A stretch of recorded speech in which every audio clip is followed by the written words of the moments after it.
আসসালামু আলাইকুম। আজ আমি আপনাদের মাঝে এমন একটি রোগ নিয়ে আলোচনা করব যেটি খুবই ছোঁয়াচে, মারাত্মক লেভেলের ছোঁয়াচে রোগ, যেটা একজনের শরীর থেকে আরেকজনের শরীরে খুবই দ্রুত ছড়ায়।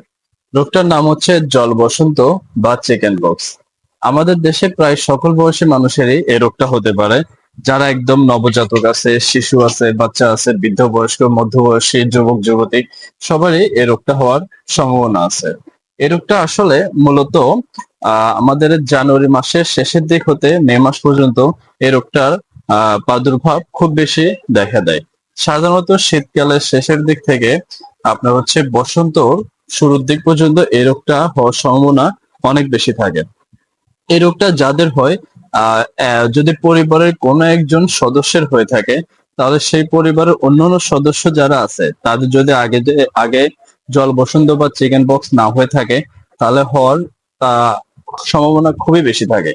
এটা আসলে খুবই মাত্রায় ছড়ায়, খুবই দ্রুত ছড়ায়। একজন আক্রান্ত রোগীর শরীর থেকে আরেকজন আক্রান্ত রোগীর শরীরে হাঁচি কাশির মাধ্যমে, তারপর একজন আক্রান্ত রোগীর শরীরে ব্যবহার করা গামছা, তারপর জামা কাপড়, হতে পারে তোয়ালে, লুঙ্গি, এসবের মাধ্যমেও খুবই দ্রুত ছড়ায়।